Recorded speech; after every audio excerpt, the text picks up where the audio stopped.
Hello दोस्तों, स्वागत है आप सभी का two story horror YouTube channel में। और आज हम लोग का डे 2 है। जैसे कि आप जानते हो कि मैं रोज़ 33 डेज तक कंटिन्यूस वीडियो अपलोड करने वाला हूँ। उम्मीद करता हूँ कि आप मुझे सपोर्ट करें और मुझे आगे बढ़ने में प्रोत्साहन दें। तो चलिए शुरू करते हैं आज की कहानी के साथ। मेरा नाम याशिका है। मैं महाराष्ट्र की नागपुर की रहने वाली हूँ। ये कहानी जो मैं आपको बताने जाने वाली हूँ, ये साल 2007 की बात है।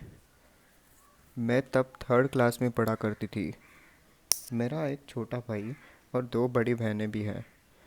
उन दिनों हम लोग एक जॉइंट फैमिली में रहा करते थे, लेकिन पापा अलग होने के लिए एक नया मकान ढूंढ रहे थे। तो उन्हीं दिनों मेरे बड़े पापा, जो कि बैंक में काम किया करते थे, उनके पास एक प्रॉपर्टी आई थी। मतलब कि एक ऐसा घर आया था जिसका कोई हकदार ना होने की वजह से वो उनके बैंक की प्रॉपर्टी बन गई थी।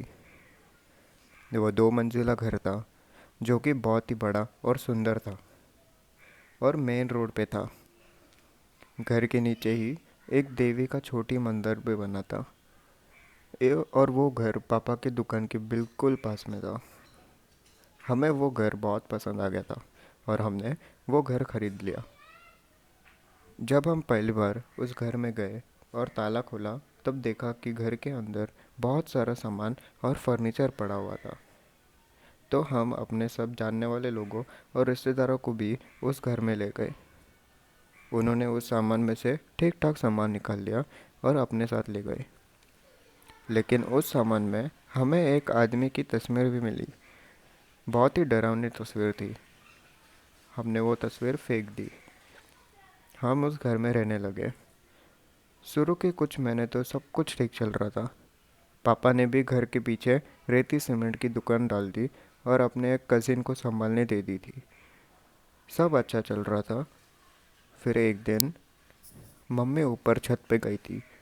छत पे उन्होंने देखा कि वहाँ एक गमला रखा हुआ था, जिसमें सफ़ेद रंग की किसी फूल का कोई पौधा लगा हुआ था। हैरानी की बात थी कि इतने दिनों से बिना पानी के भी वो पौधा बिल्कुल हरा भरा और ज़िंदा था। मम्मी ने वो गमले में से पौधा निकल के फेंक दिया, उसमें कोई दूसरा पौधा लगाने के लिए। लेकिन उसी दिन से हमारा बुरा टाइम चालू हो गया। उसके बाद हमारे साथ क्या क्या हुआ, मैं आपको सब कुछ बता भी नहीं सकती। एक दिन मैं और मेरी बहन ऊपर छत पे गए हुए थे, तो हमने देखा कि पता नहीं कहाँ से एक बहुत ही बड़ी छिपकली बिल्कुल काले रंग की वहाँ पे आ गई। उसके ऊपर लाल रंग का कोई डिज़ाइन भी बना हुआ था। हम दोनों उसको देख के बहुत ही डर गए और वहाँ से भागने लगे। भागते भागते मुझे ऐसे लगा कि जैसे कोई मेरे पीछे है, लेकिन कोई दिखाई नहीं दे रहा था। हम नीचे आ गए। उसी वक्त मेरी दादी, जो कि नीचे वाले फ्लोर पर खिड़की के पास लेटी हुई थी, उनको भी खिड़की से सफ़ेद कपड़े पहने ये दो आदमी छत की तरफ जाते दिखाई दिए। लेकिन छत पे तो कोई नहीं था। फिर उसी रात मेरे मामा को भी, जो कि हमारे ही घर में रहते थे, उनको भी रात में घर में सफ़ेद कपड़े वाले कोई घूमता दिखाई दिया। कई दिनों तक ऐसे ही चलता रहा। फिर एक दिन मेरे छोटे भाई को सफ़ेद कपड़े वाला वो आदमी सपने में दिखाई दिया। उसने मेरे भाई से कहा कि वो उसे अपने साथ ले जाएगा। अगली सुबह जब उसने ये सब बात सबको बताई, तो हम सब डर गए। जब भी हम सीढ़ियों पे जाते तो लगता कि वहाँ कोई है। हम सबको ऐसा एहसास हो गया था कि इस घर में कुछ ना कुछ गड़बड़ तो ज़रूर है।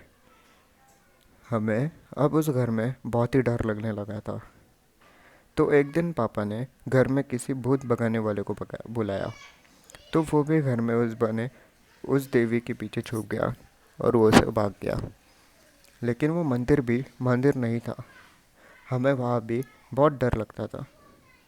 और वो जो मूर्ति थी, वो किसी देवी जैसी मूर्ति नहीं थी, वो कोई और ही शक्ति थी।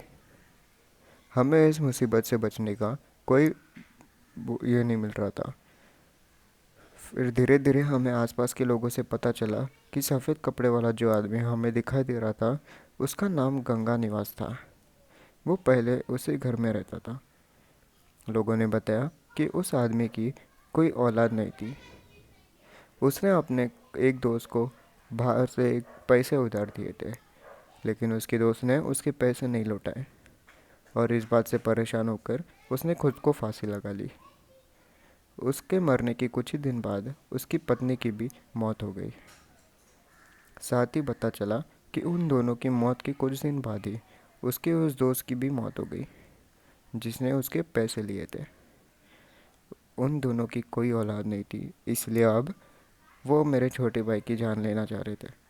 हमारे घर में अजीब अजीब चीज़ों का होने से घर में रखी चीज़ें अपने आप गायब हो जाती, खाना अपने आप ख़त्म हो जाता। एक दिन मैं अपनी मम्मी के साथ बैठी थी और उनसे किसी बात को लेकर ज़िद कर रही थी। तभी अचानक मेरी मम्मी की आवाज़ बदल गई। मम्मी ने अपने बाल खोल लिए और हिंदी में कुछ बड़बड़ाने लग गई। हम लोग घर में हिंदी नहीं बोलते थे, मराठी में ही बात करते थे और मेरी मम्मी को भी इतनी साफ हिंदी नहीं आती थी। लेकिन उस वक्त मेरी मम्मी हिंदी में पता नहीं क्या क्या बोले जा रही थी। मेरी बड़ी बहन ने मुझे जल्दी से मम्मी से दूर होने को कहा और पापा को फ़ोन लगाया। हम दोनों बहनें सीढ़ियों पर बैठे पापा के आने का इंतज़ार कर रहे थे। कुछ ही देर बाद पापा आ गए। साथ में वो अपने साथ एक दरगाह से कुछ पानी भी लेके आए थे जिसमें फूल भी थे। उन्होंने मम्मी के ऊपर उन फूलों से पानी छिड़का, जिसके बाद मम्मी नॉर्मल हो गई। लेकिन उस दिन के बाद से मम्मी अक्सर ऐसे हरकतें करने लगी थी। किसी भी वक्त उनकी आवाज़ बदल जाती। एक बार तो मेरी मम्मी ने बहुत मारा, मेरे ऊपर ही खड़ी हो गई। मेरी मम्मी मुझे कभी नहीं मारती थी। मम्मी के अंदर वो जो कुछ भी था वो मम्मी की जान लेना चाहता था। फिर मम्मी किचन में गई और अपने साथ कोरसें डालने लगी। मम्मी के मुंह से आवाज़ आ रही थी कि मैं उसको अपने साथ लेकर ही जाऊंगा। वो बच्ची इसको बहुत रुलाती है।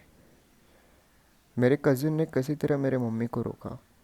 फिर मेरी मम्मी बोली कि मैं देवी हूँ और मेरा जब दिल करेगा मैं इसी के अंदर आऊँगी।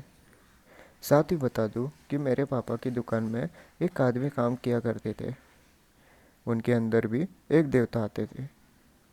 उन्होंने एक शिवलिंग मम्मी के सामने रखा और बोला कि तू देवी है तो इस शिवलिंग के ऊपर हाथ रख और बोल कि तू शिव की पत्नी है। लेकिन इतना कहते ही मेरी मम्मी बेहोश हो गई। वो जो कुछ भी था मम्मी से निकल गया था। बाद में किसी ने बताया कि ये उसी आदमी की आत्मा है जो इस घर में मरा था। वो कभी भी मम्मी के अंदर आ जाता और मम्मी फिर से अजीब अजीब हरकतें करने लगती। खाना खाने खाते हुए भी अचानक खाना फेंकती। रात में घर से बाहर निकलने की कोशिश करती। बहुत कोशिशों के बाद भी मम्मी ठीक नहीं हो पा रही थी। आखिर में हार के हमने वो घर छोड़ना ही ठीक समझा। हम कुछ दिनों के लिए फिर से अपने पुराने वाले मकान में चले गए। हमें लगा था कि अब सब कुछ ठीक हो जाएगा, लेकिन ऐसा ही कुछ नहीं हुआ। पुराने घर में जाने के बाद भी पुराने घर में जाने के बाद एक दिन मम्मी ने बहुत सारी दवाइयाँ एक साथ खा ली। उनकी हालत इतनी ख़राब हो गई कि उनको हॉस्पिटल में एडमिट कराना पड़ा। फिर कुछ दिन बाद जब मम्मी घर पे नहीं थी तो उनके अंदर फिर से वो आत्मा आ गई थी। उसने मेरी दादी को अपने पास बुलाया और कहा कि मैं इसके ऊपर से चला जाऊंगा, लेकिन मैं चाहता हूँ कि इसकी तीसरे नंबर की बेटी यानी कि मैं इसके साथ अच्छे से रहे, इसे परेशान ना करें। वो बहुत ज़्यादा ज़िद्दी है। मैंने इसको अपनी बेटी माना है। उसने बताया कि एक दिन वो हमारे घर में एक अंधा आत्मा बन के भी आया था। उसने मम्मी से चाय मांगी तो मम्मी ने उसे चाय पिला दी। उसने मम्मी से कुछ पैसे भी मांगे तो मम्मी ने उसे पैसे भी दे दिए थे। उसने दादी को कहा कि तुम्हारी बहू बहुत अच्छी है, ये मेरी बेटी है और मैं नहीं चाहता कि इसको कोई तकलीफ़ हो। उसके बाद पापा उस घर को बेचने की कोशिश करने लगे, लेकिन कोई भी वो घर को खरीदने के लिए तैयार नहीं हो रहा था। तो पापा ने कहा कि हम फिर से कुछ दिनों के लिए उसी घर में रहने के लिए जाएंगे, क्योंकि जब तक हम उस घर में नहीं रहेंगे कोई भी उस घर को खरीदने के लिए तैयार नहीं होगा। लेकिन उस घर में जाने के बाद एक रात उस आदमी ने मम्मी को कहा कि ये मेरा घर है, तुम यहाँ से चले जाओ, नहीं तो मैं सबको मार डालूँगा। मम्मी ने ये बात पापा को बोली तो हमने अगले दिन ये घर खाली कर दिया था। तो दोस्तों, यही थी आज की कहानी। बताना मुझे कमेंट्स करके कि आपको ये स्टोरी कैसी लगी। मैं आपको मिलता हूँ इसी अलग टाइप की वीडियो के साथ कल ही। तो तब तक के लिए मेरे चैनल को सब्सक्राइब कर देना, शेयर कर देना अपने दोस्तों के साथ, और जाते जाते एक लाइक भी छोड़ देना। Thank you.